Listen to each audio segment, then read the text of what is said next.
All right, we're gonna.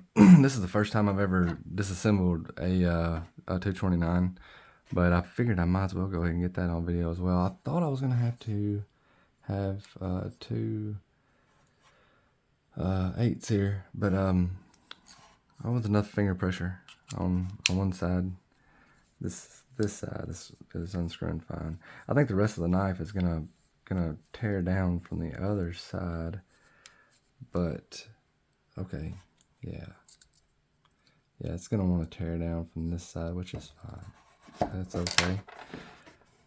I'll stick this stuff over here. What exactly? Okay, I guess.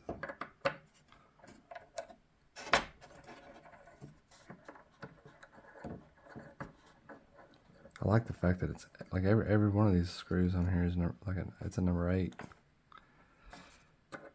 Do you like that?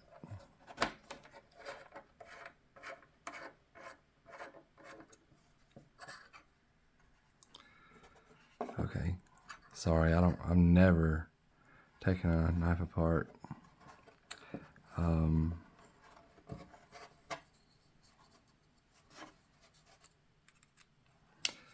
While on camera. So all this is look at me go. I guess I did. Yeah. I guess I should have tore down from this side, man. What am I doing?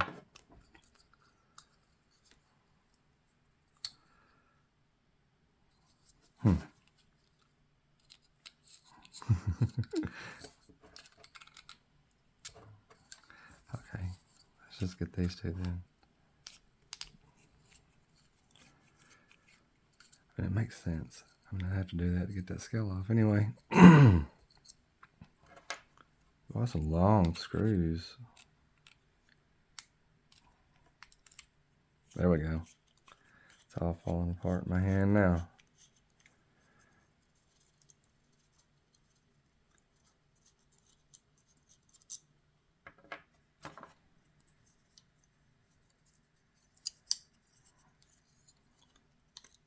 Well, I would probably, man, I have definitely skipped something. What am I missing?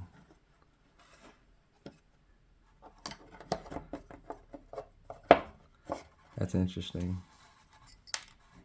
Okay, there's the ball bearings.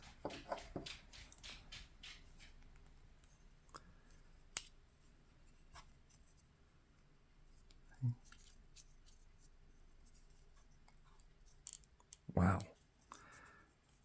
It's not the easiest knife I've ever taken apart. I'm probably missing something. I may need to watch somebody else. I may need to watch somebody else take it apart and knows what they're doing. Usually it's not that big of a deal. Okay, that don't look like it's coming out. That's gotta come out. Yeah, there we go.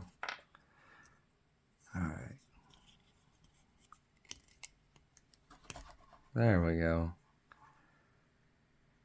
Alright, got the scale off. That's all I'm really concerned about right now. But I've got another one that I will use as a template to get back together if need be. But anyway, that's probably not how you disassemble it. That's how I did it.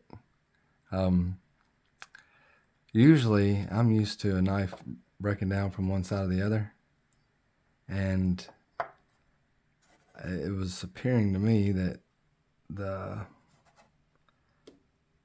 screws for the pocket clip were going to be part of the disassembly process. So I was like, the pivot's definitely coming from one side, but the rest of the screws seem to need to come out as well. Like which I mean, a completely disassembled knife, that's always the case. But especially if you have ball bearing knives, sometimes like if you're not wanting to do a full tear down, you can remove one scale, off of the blade with, leave the rest of the knife apart. And when I put it back together, I'll see if that's possible. I'll try to leave some notes in the comments if I find out where my errors were. We're gonna dive this scale. I'll get back with you.